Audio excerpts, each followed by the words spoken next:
ربا تو راضی تے سارا جگ راضی.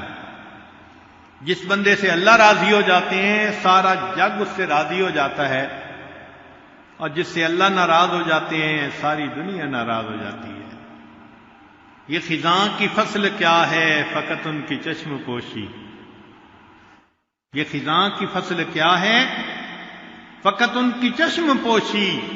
وہ اگر نگاہ کر دے تو ابھی بہار آئے. جب رحمت کی نظر ہٹ جاتی ہے تو بس انسان کی زندگی میں خزاں آ جاتی ہے. جب اللہ کی رحمت کی نظر ہو جاتی ہے تو زندگی میں بہار آ جاتی ہے. دنیا کہتی ہے او جی دریا میں رہنا مگر مچھ سے بیر. اس کا مطلب کیا کہ اگر دریا میں رہنا ہو تو مگر مچھ کے ساتھ بیر اچھا نہیں ہوتا. تو بھئی دنیا میں رہنا اور دنیا کے بنانے والے سے بیر، یہ کیسے ہو سکتا ہے؟ تو ہمیں اللہ تعالیٰ کو راضی کرنے کی اتنی کوشش کرنی چاہیے جتنا ہم اللہ کی رضا کے محتاج ہیں. جب اللہ تعالیٰ کسی بندے سے خفا ہوتے ہیں تو پھر اس کو تگنی کا ناچ نچا دیتے ہیں. سونے کو بھی ہاتھ لگاتے ہیں تو مٹی بن جاتی ہے. ذلتیں ملتی ہیں، انسان گھر بیٹھے بٹھائے ذلیل ہو جاتا ہے. ایک مصیبت یہ بھی ہے کہ اسی دنیا میں انسان کو اس کی سزا مل جاتی ہے.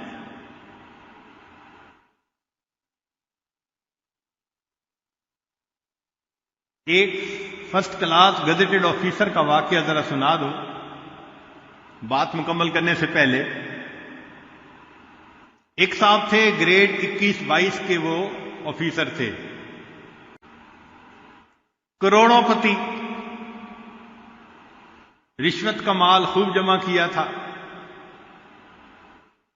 اللہ کی شان کہ اس نے ایک جگہ پر کوٹھی بنائی اور کوٹھی مسجد کے بالکل قریب تھی.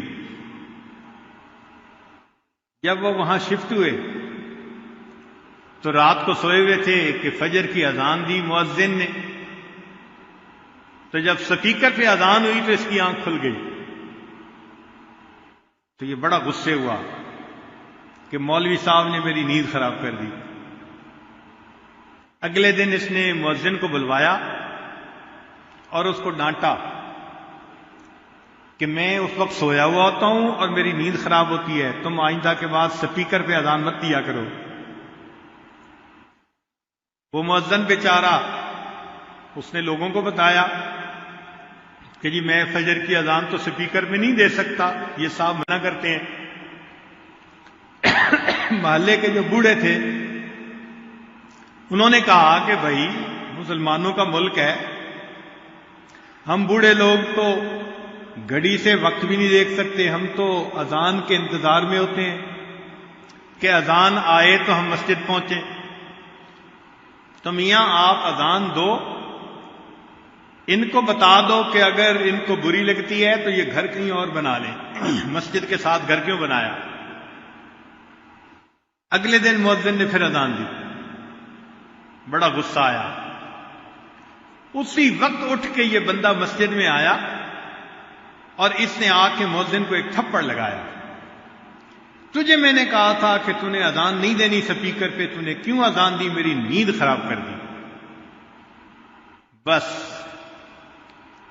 اس کا یہ تکبر تھا کہ اللہ تعالیٰ کی اس پر پکڑ آ گئی. کیا ہوا کہ چند دنوں کے بعد اس پر فالج کا اٹیک ہوا اور اس کے دونوں ہاتھ یوں سینے کے ساتھ لگ گئے. جب دونوں ہاتھ سینے کے ساتھ لگ گئے تو دفتر والوں نے چھٹی، نوکری سے نکال دیا. بہت پیسہ خرچ کیا مگر ٹھیک نہ ہوا. گھر آ گیا. اب اللہ تعالیٰ کی شان کہ تھوڑے دنوں کے بعد سیکنڈ اٹیک ہوا اور اس کے جو نیچے کی ٹانگیں تھیں نا وہ بھی ساتھ لگ گئی. دونوں ہاتھ دونوں ٹانگوں پہ پھالے، یہ گوشت کا لوتھڑا، زندہ لاش. بیوی خدمت کرتی، بچے خدمت کرتے،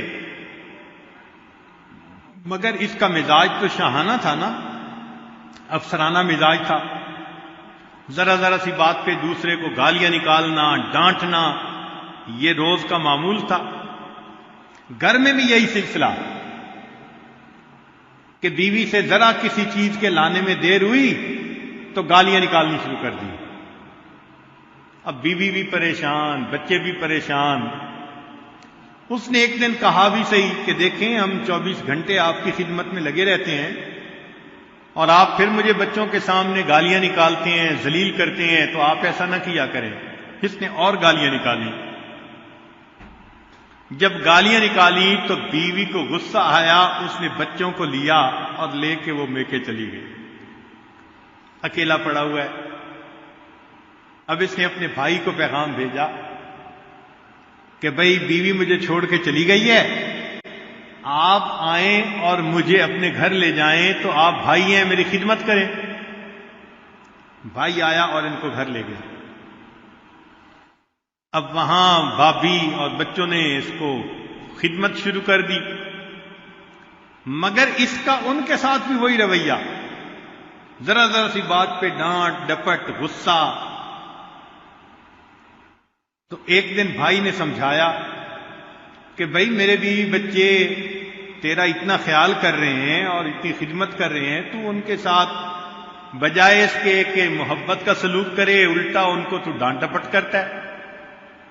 اس نے بھائی کو بھی ڈانٹنا شروع کر دیا، تو زن مرید بن گیا اور یہ ہو گیا اور وہ ہو گیا.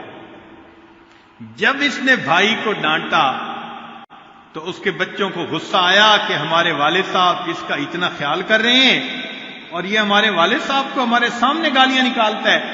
انہوں نے چارپائی اٹھائی اور اس بندے کو اٹھا کے دروازے کے باہر سڑک کے کنارے ڈال دیا. پوری رات پڑا رہا، کوئی اپنا نہیں، نہ گھر ہے نہ در ہے نہ کوئی اپنا ہے. بھوک سخت لگی ہوئی تھی. جب صبح ہوئی تو گرمی کا موسم تھا، زمین بھی تپنے لگی اور پسینہ بھی آنے لگا، تو بھوک بھی تھی. تو اس نے جو قریب آ جا رہے تھے نا لوگ، ان سے اللہ کے نام پہ بھیک مانگنی شروع کر دی کہ اللہ کے لیے مجھے کوئی کھانا دے دے، میں بہت بھوکا ہوں، میں کچھ نہیں کھایا. ایک نوجوان آیا اور اس نے آ کے کچھ 10 روپے دینے. اس نے کہا میں پیسے کو کیا کروں گا، آپ کھانا لائیں اور مجھے کھلائیں. انہوں نے کہا بھائی میں نے تو کالج پہنچنا ہے وقت پہ، تو میرے پاس ٹائم نہیں ہے، میں جا رہا ہوں. ایک اور آدمی آیا، اس نے اس کو پیسے دینے لگے. اس نے کہا بھائی مجھے تو روٹی چاہیے. وہ گیا اور قریب ہوٹل سے روٹی لے کے آیا اور اس کو کہا کہ بھئی روٹی لے لو. یہ کہنے لگا بھئی مجھے کھلاؤ. اس نے کہا بھئی میرے پاس فرصت نہیں، میں نے تو دفتر پہنچنا ہے، یہ روٹی پڑی ہے.